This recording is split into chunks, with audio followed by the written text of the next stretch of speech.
diaminkan doa saya. Ini yang terkadang orang-orang yang sedang umroh itu salah dalam menatakan niat. Menyatakan niat salah, nata niat salah, belum berangkat saja niatnya udah salah. Saya pengen umroh, buat apa? Ya memang saudara saya pada ngajakin umroh, itu niat yang salah. Allah itu maha memberi, betul? Allah itu maha memampukan kita. Ada nggak di sini orang umroh? Punten bu, tukang pijet bisa umroh nggak bu? Tukang urut bisa umroh nggak bu? Tukang sapu sekolah bisa umroh nggak bu? Saya nggak ngomong jabatan. Mungkin di benak kita, mereka ini orang yang menurut kita ekonominya paling berapa sih dapat gajinya?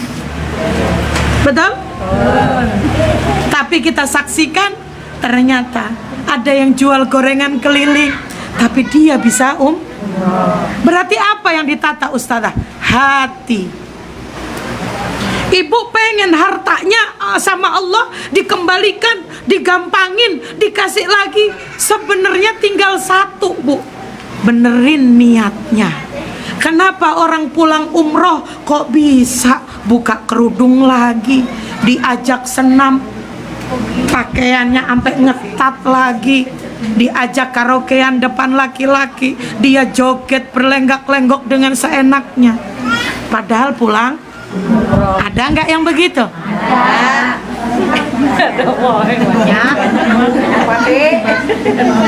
Kadang pulang umroh diajak ngaji, ada aja alasannya. Betul? Oke, saya nggak niat nyindir nyakitin siapa. Watawasau bil haq, watawasau bis. Kalau kita saling berwasiat untuk kebenaran, seharusnya kita iringi dengan sabar. Oh iya, saya belum ya. Istitoah tadi yang saya sebut, punten ibu, kalau kepengen umroh kita dijadikan umroh yang perniagaannya tidak pernah rugi, watijarotal lantabur. Perniagaan yang nggak pernah rugi itu yang gimana ustazah? Ketika ibu, ini Allah itu maha luar biasa. Tadi kenapa saya bilang kalau orang umroh jangan baca Yasin, bacanya Ar-Rahman. Sebagai bukti Allah itu maha memberi apapun. Tapi kita dikembalikan lagi, fabi ayyi ala'i rabb, nikmat Tuhan yang mana lagi yang kita mau dustakan? Betul. Disadarkan betapa luar biasa ketika ibu dimampukan, ibu ngelakuin apa namanya ini, walimatus safar, ibu baca surah Ar-Rahman. Kita itu nyadarin diri kita. Ibu, saya akan cerita di sini. Siapapun yang belum umroh semoga disegerakan. Makna watijarotal lantabur, dan perniagaan yang gak pernah rugi. Ada orang yang umroh bisa berkali-kali. Bukan hanya sekedar dia tour leader, dia punya jamaah. Ada kok orang biasa, tapi Allah kasih selalu kemudahan niat untuk bisa umroh. Ada orang yang kaya, duitnya banyak, tapi umrohnya nggak jadi. Ada kan yang begitu? Maka punten, ibadah qalbiyah itu menjadi kunci utama.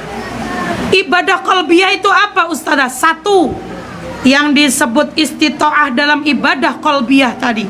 Satu, kudu mampu membuang sifat rakusnya nafsu dunia untuk kita ngadep di hadapan.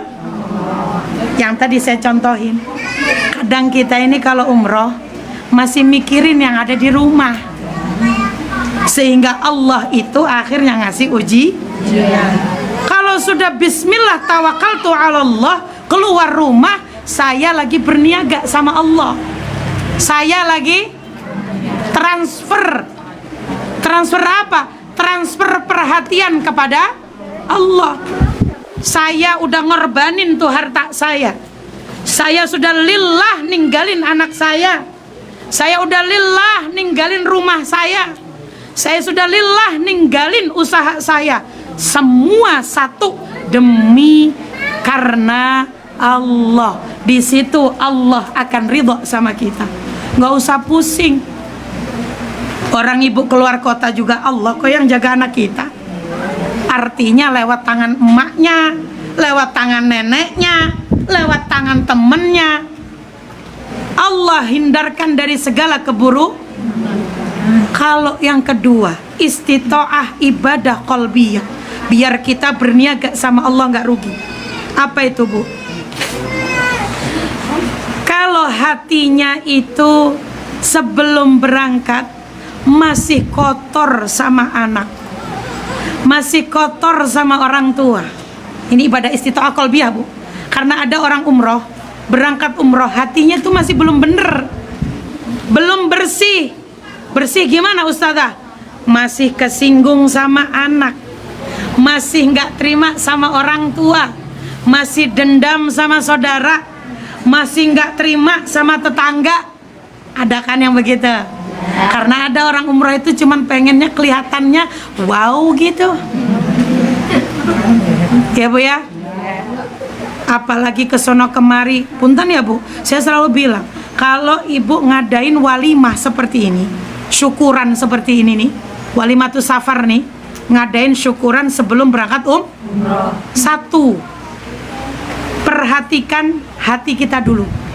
Kalau saya nggak siap, takut ria, takut nanti orang jadi nilai gimana-gimana, lebih baik walimatus safarnya ndak dilakukan sebelum berangkat, tapi dikerjakan, dilakukan setelah pulang umroh. Sembari saya pengen bersyukur kepada Allah, saya sampai berangkat sampai pulang, Allah sehatkan, Allah selamatkan. Itu kalau bagi kita yang mungkin, punten, saya ini kan tukang sapu, kalau saya ngadain walimatus safar, apa kata tetangga? Boleh jadi mungkin dia kemarin ini kali ya ngambil beginian tuh. Namanya mulut tetangga tuh lemes baik. Kadang kita diundang kayak begini baik diomongin. Onde-onde begini ya elah, kecil amat onde-ondenya. Digigit ya elah keras banget. Lah emang yang gigit nenek. Ya keras satu nek, giginya udah enggak. Tapi orang kalau hatinya memang enggak suka, Bu, diundang seperti ini syukuran, apa aja dikata. Betul? Tuh, bisa dibikin begini. Ini pisang ada lagi nggak sih? Ini mah kurang pantas, ada pisang yang lebih gede lagi. Itu kalau mulutnya orang apa saja dibilangin. Punten ya Bu ya, ini ilmu. Kalau ibu diundang syukuran, mau syukuran nikahan, mau syukuran hajian, mau syukuran apa ini, umroh, mau syukuran ngasih nama anak, satu, jangan suka mencela apapun. Kenapa? Karena di situ barokahnya kita nggak dapat. Yang dapat mah cuman makanannya. Makanannya juga diomong, ketika masuk dalam tubuh tidak ada manfaatnya buat tubuh kita. Kenapa? Sebelum dimakan aja udah dicaci. Ngerti maksud saya? Emak-emak kalau lagi begitu suka ada nggak? Kalau lagi diundang syukuran apa baik dikata. Sampai dibilang apaan? Suguhannya semangka kelihatannya merah, manis mah kagak. Ada yang ngomong begitu. Kadang kagak diucap di hatinya, cuman tangannya bungkus baik. Mulutnya nyamber. Jadi mulutnya ngatain, tangannya bungkusin. Ada yang model begitu? Mana orangnya? Aku, Bu. Itu buat tas nih. Nih, Ibu. Iya, tas saya lebih gede lagi nih. Jadi kalau buat nadahin gampang. Ibu, saya tuh lebih-lebih mesen kalau ada orang yang syukuran umroh, Hati kita tuh banyak ulernya kadang-kadang. Padahal kita tuh sebenarnya terbingkai dari satu kata, iri, kepengen, tapi nggak bener kepengennya. Ngungkapinnya tuh salah. Seharusnya bagaimana? Tadi ketika salaman, ya Allah, ibu biar ibu sehat, lancar, umrohnya mabrur. Bu, doain saya bisa sampai sono. Tapi hati sama pikiran kudu bersih, bukan salaman. Semoga ya selamat, tapi dalam hati, sudi amat doain. Ada orang yang model begitu? Ada. Mana orangnya? Orang ada yang ngaku ya Bu. Ini yang sering terjadi. Kenapa? Ketika kita diundang syukuran, barokahnya dari acara walimahnya nggak ada. Kenapa? Karena kita mencaci apapun yang ada di situ. Paham sampai sini Bu? Nah, ibadah qalbiyah itu yang pertama tadi sudah ya Bu ya. Yang kedua tadi apa? Wa tijaratan lan tabur. Yang barusan tadi, kita kalau sedang niat untuk ibadah, jangan ada tendensi pengen dinilai oleh Paham ya Bu? Ini istitoah kita. Yang ketiga, ini masalah niat tadi, ibadah qalbiyah ketika umroh. Ini yang sering terjadi. Saya sering banget ngomong, kalau ada jamaah saya yang ketakutan, saya pengen umroh tapi takut dosa saya banyak, saya cuman menyatakan satu. Dalam kitab Tambihul Ghafilin disebut, Bu, Nabi Adam itu nangis, ya Allah, saya ini melakukan dosa. Cuman bedanya Nabi Adam sama iblis, dalam kitab Nasoihul Ibad beda. Kalau Nabi Adam melakukan dosa, dosanya itu seukuran nafsunya sesaat, kepengennya sesaat. Kalau iblis, ini saya akan ngomong masalah kenapa orang tuh kadang-kadang mau umroh tapi takut. Mau berangkat umroh udah kepikiran aneh-aneh. Apalagi pernah dengar cerita temennya. Iya, temen saya dulunya sebelum berangkat umroh seneng banget ngomongin orang. Pas umroh mulutnya dower setengah meter. Enggak, ini saya nyontohin orang ya. Orang ada di sini mulutnya dower ya. Lah kalau saya nyontohin yang itu kan takutnya orang kesinggung ya. Nyampe sono, dia makan kuah kepanasan, mulutnya dower sampai setengah meter. Asal ngomong labbaik Allahumma labbaik, orang bisa dia ngomong. Iya, kebangetan dower sampai melorot ke bawah. Ternyata silikonnya turun.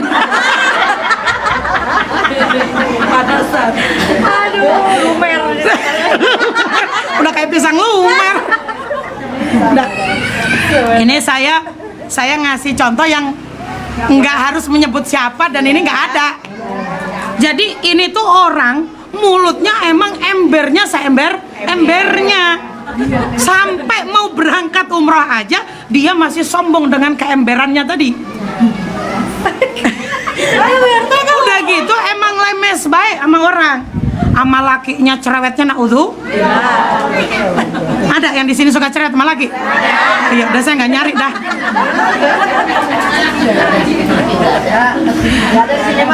Lemes. Begitu berangkat, nyampe sono, makan makanan di sana, kepanasan, kuahnya ketumpahan, mulutnya bleber.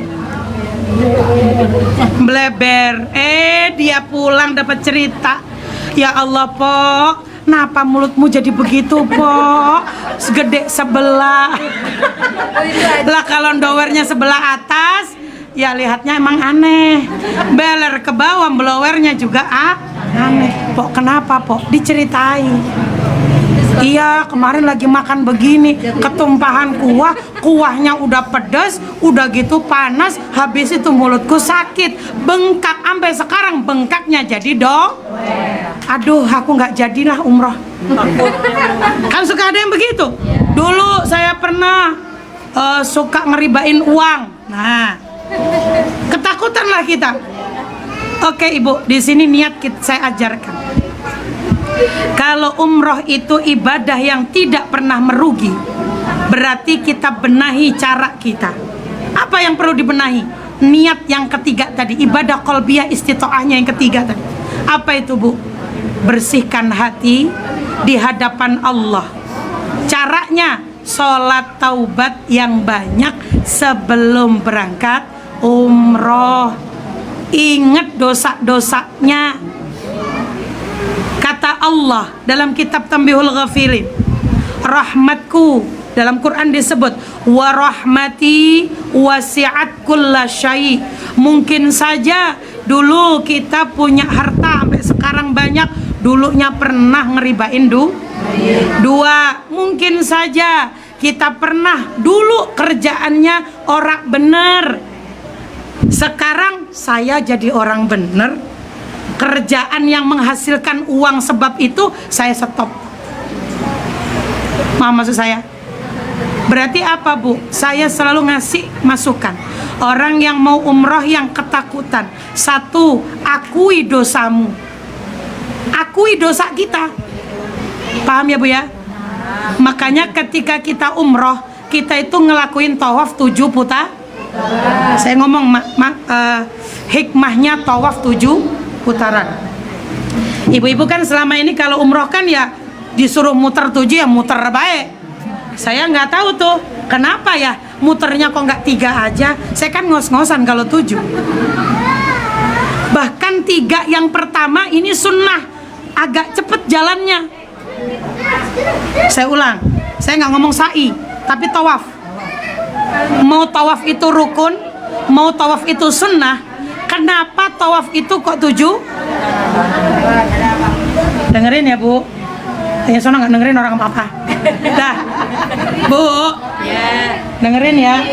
Saya kan lagi sedih kalau nggak didengerin. Kenapa tawaf itu 7 putaran? Sering kita itu berpikir, tawaf kok 7 putaran? Muternya kenapa kok muternya melawan arah jarum jam? Ini ada cerita semuanya, Bu. Umroh itu ketika kita tawaf ada 7 putaran. Ini bagi orang-orang yang suka ngomong, saya itu pernah ngelakuin dosa zina, apakah saya bisa umroh? Apakah saya bisa lihat Ka'bah? Bisa. 1. Saya sekarang sudah jadi orang yang baik. Harta saya dulu nggak baik. Saya dulu pernah usaha punya hotel esek-esek, asik-asik, jerep. Hotel asik-asik, jerep, gitu kan. Duit saya banyak, tapi dulu saya pernah punya hotel yang menyediakan perempuan malam. Saya juga perempuan malam, tapi malamnya ada di rumah. Menyediakan kupu-kupu malam. Duit saya banyak, saya nggak berani umroh sampai sekarang. Pemikiran yang seperti itu salah. Sini saya akan jelaskan kenapa tawaf itu 7 putaran. 1, dalam Al-Quran Allah itu selalu menyatakan, langit dan bumi saya sempurnakan dalam hitungan 7. Allah jadikan hari-hari Senin sampai Minggu berapa? Kita tiap hari dosa ya dari Senin sampai Minggu. Berarti hitungannya 7 apa 8? 7.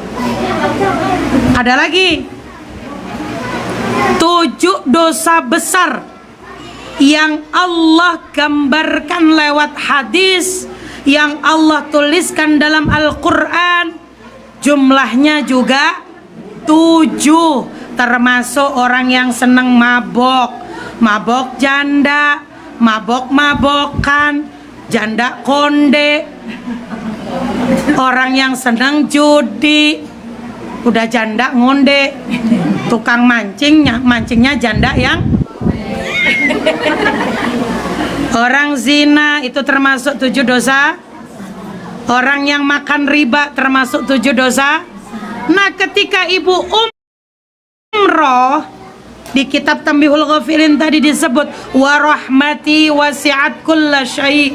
Rahmatku itu luas, hambaku. Kamu jangan kecil hati. berarti kamu pernah dosa bunuh orang. Kamu pernah dosa bunuh orang, bukan bunuh langsung lewat dukun. Karena ada bunuh yang paling kejam itu bunuh yang lewat dukun. Pertanggungjawabannya banyak karena kita akan dibudak oleh setan. Oke. Kenapa tawaf itu 7 putaran? Karena dalam 7 putaran itu 7 dosa besar yang termasuk pernah kita lakukan, disitulah Allah hapuskan. Amin Allahumma. Amin. Sudah zuhur ya. Ya sudahlah Bu. Saya nggak bisa lanjutan. Tapi yang jelas saya pesan Bapak Arafiq, Ibu Nini, siapapun yang umroh, yang paling harus dibenahi itu hati. Sebelum berangkat kuatkan 3 ini ya. Niatnya kuat, hartanya dikuatin. Caranya gimana? Saya nabung dikit-dikit. Kalau niatnya kuat dapat. Yang ketiga, badannya kudu sehatnya badan itu kudu berpikiran lapang. Deketin saudara, mintain pamit sambil minta ampun. Kalau syukurannya dilakukan setelah pulang Kalau saya khawatir sebelum berangkat saya ngundang takut jadi omongan, ya sudahlah, saya ngadain syukuran sepulang umroh saja, sembari saya membagi air zam. Tapi kita jadi tetangga, jadi teman, jadi apapun. Kalau orang pulang umroh, pulang haji, jangan ditunggu oleh-oleh kudungannya, jangan ditunggu oleh-olehnya sajadahnya, jangan ditunggu oleh-olehnya kurmanya. Tunggu oleh-oleh yang paling utama, doanya. Dia nggak bungkusin, biarin. Bungkusan yang paling indah adalah korma. Di Arab ada, di Indonesia, di Tanah Abang. Jangan terus ngomongin, saya udah dibagi itu korma sama Bu Haji Ono. Ya biarin, beli baik kalau ada mah. Kalau kagak ada ya udah diem baik. Emang makanan cuma korma doang. Tapi doanya orang pulang umroh, pulang haji, itu doa yang kita harapin.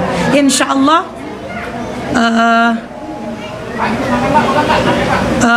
saya kasih tipsnya buat ibu-ibu yang pengen cepat pengen?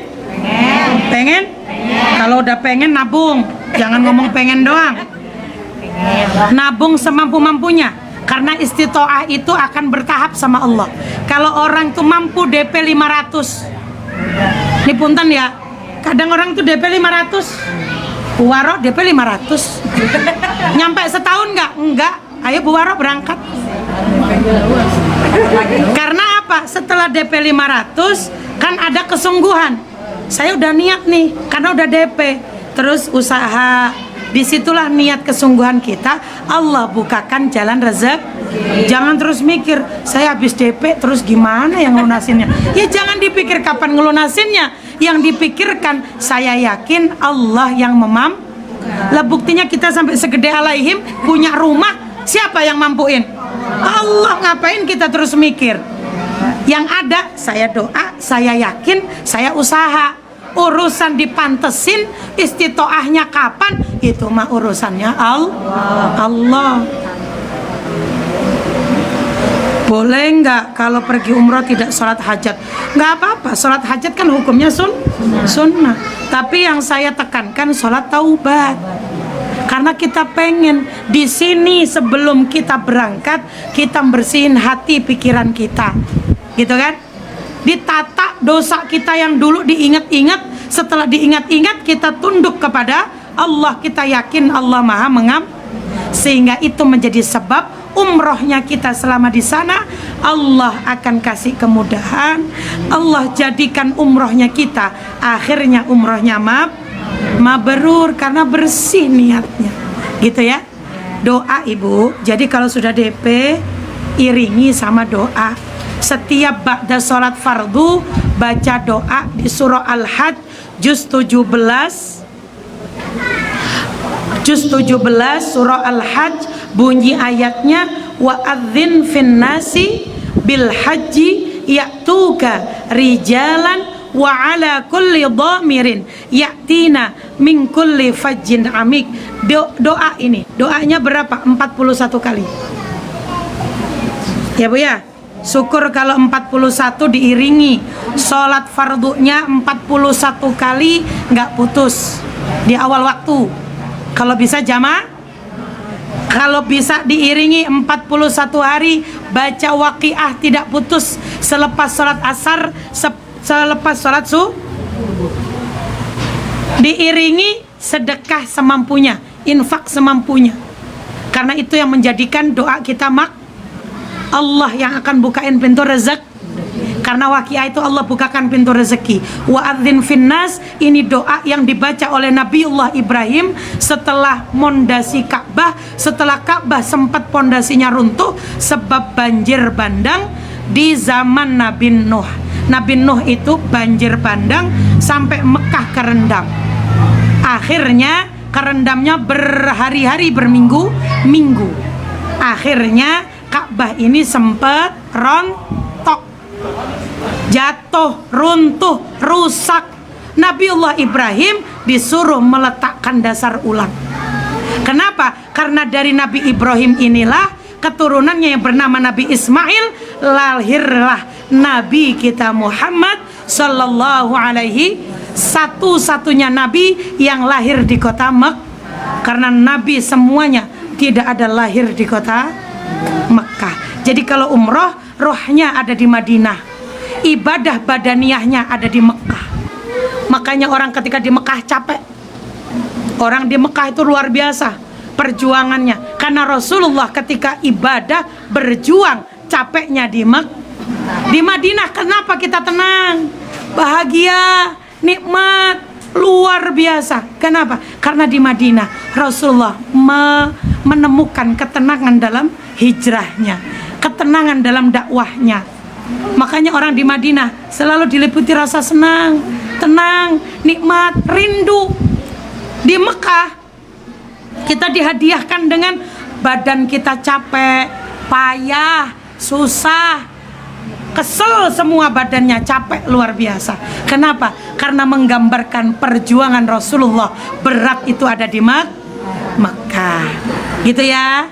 Doanya tadi wa adzin finnas bil haji ya'tuka rijalan wa ala kulli dhamirin ya'tina min kulli fajjin amik. Itu ya. Dibaca berapa? 40 selepas sholat fardu. Itu ada di juz 17 surah Al-Hajj ayatnya 27.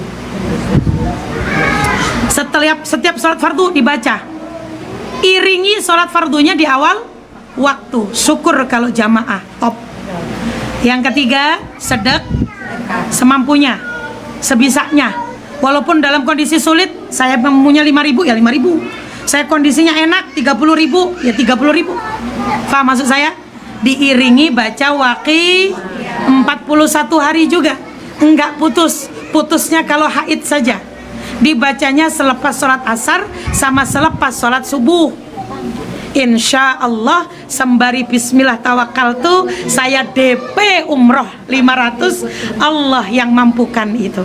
Jangan mikir dari mana ntar ya, kira-kira saya dikasih duit kebokan apa enggak. Enggak usah mikir begitu. Itu mah urusan Allah. Urusan kita doa, ikhtiar cari duit, dijaga sholatnya, banyak baca doa, yakin kepada Allah yang memampukan. Yuk kita baca doa. Semoga Bapak Arafik beserta ya sedekahnya setiap hari. Niatin, syukur-syukur kalau ada orang yang berangkat umroh ada rezeki 50.000, Bu, saya niat ya, tolong sedekahkan di sana. Nih kalau ada orang yang berangkat umroh atau haji, Bu, saya punya 50, ngomong aja, jangan diamplopin. Takutnya yang mau berangkat salah paham. Ini nyangonin dia. Kalau ngasih amplop ke dia, pulang dia kebebanan kudu ngasih oleh-oleh. Kalau saya digituin, aku tidak minta oleh-oleh. Oleh-olehnya doa. Bu, saya nitip, saya sering dititipin. Bu Ustazah, saya nitip ya, ini buat sedekah. Saya apa namanya Bu? Saya pisahin. Nanti di sana sedekah yang paling bagus itu makanan. Kalau Quran itu biasanya 1 tahun akan dirombak, dibuang. Ini saya ngomong apa adanya ya. Sedekah Quran itu, kalau ibu pengen dapat Quran gratis, di Mekah itu ada, di Madinah juga ada. Paham ya? Lah Quran itu dari mana? Dari wakofan kita itu. Tiap 1 tahun dirombak. Lah bayangin berapa juta orang yang umroh. 1 orang nyumbang berapa Quran? Ya kan nggak mungkin Qurannya disimpan di masjid terus. Yang beludak atau masjidnya. Qurannya nanti disortir. Yang sudah 1 tahun yang lalu walaupun udah bagus dikasih ke orang. Makanya kalau ibu umroh pengen dapat Quran yang gratis, kalau di Mekah ada di Masjid Abu Bakar, di Hotel Hilton. Kalau di Madinah itu di dekat kantor Masjid Nabawi itu ada pintu berapa ya saya lupa. Di situ tuh ada. Kalau pengen dapat Quran gratis. Kalau saya dititipin sedekah, saya tuh punya keyakinan sedekah yang paling cepat dikabulkan itu makanan. Sering saya berbagi di sana. Coklat. Ini yang pernah umroh sama saya. Coklat, kurma, nggak nyampe 5 menit ludes. Apalagi kalau kita bilang tafadhali ya ukhti, halal, udah set orang makan. Kadang sampai lebih dari 3, tafadhali ya ukhti, halal, langsung cepet. Nggak usah orang ngambil makanan tuh kita hitung, ya banyak banget dia ngambil, nggak usah. Oke ibu, karena ketika dimakan oleh mereka, tenaganya dipakai ibadah, kayak apa kita dapat sedekahnya. Makanya kalau pengen cepat umroh, sedekah. Ada yang mau berangkat umroh, saya nitip 50.000 kek, 100.000 kek, ya bu ya, karena istitoah itu Allah yang memampukan. Ayat 27 surah Al-Hajj juz 17. Oke? Kita baca doa, semoga diberikan umrohnya lancar, mudah, barokah, pulang membawa umroh yang mabrur. Amin ya Allah ya rabbal alamin. Wa khususan ila arwahi wal ajsadi yang ikut online, ikut amin, semoga dapat berkahnya dan bisa cepat bisa umroh atau haji. Amin. Wa khususan ila arwahi wal ajsadi Bapak Arafiq bin Haji Abdul Qahir, Ibu Sarlaini binti Bapak Selamat. Allahumma ya Allah, ij'alhuma umratahuma umratan mabruran wa sa'yahuma sa'yan mashkuran wa dhanbahuma dhanban maghfura wa tijaratan lahuma tijaratan lan tabur ya alima ma fis sudur akhrijhuma minadh dhulumati ilan nur wa akhrijna ya Allah minadh dhulumati ilan nur. Allahumma rzuqna ziyarata baitikal haram wa ziyarata qabruka nabiyyikal a'zam bijahi sayyidina Muhammadin sallallahu alaihi wasallam. Wa adzin fin nas bil hajji ya'tuka rijalan wa ala kulli dhamirin ya'tina min kulli fajjin amik. Ya Rabbi bil Mustafa balligh maqasidana. Allahumma ballighna ya Allah, ballighna ziyaratana nabiyyukal karim, nabiyyukal azim, nabiyyukal habibuka ya Allah, nabi habibukal karim ya Allah. Ya Rabbi salli ala Muhammad, ya Rabbi ballighna nazurah. Wa sallallahu ala sayyidina Muhammadin wa ala alihi wa sahbihi wa sallam. Subhana rabbika rabbil izzati amma yasifun wa salamun alal mursalin walhamdulillahi rabbil alamin. Istajib du'aana hadiyatan minna wasilah syai'u lillahi lana walahumal fatihah. A'udzu billahi minasyaitonir rajim. Bismillahirrahmanirrahim. Alhamdulillahirabbil Ar-Rahmanir Rahim Maliki Yaumiddin. Iyyaka na'budu wa iyyaka nasta'in. Ihdinas siratal mustaqim. Siratal ladzina an'amta 'alaihim ghairil maghdubi 'alaihim waladdallin. Amin. Mohon maaf kurang lebihnya. Wassalamualaikum warahmatullahi wabarakatuh.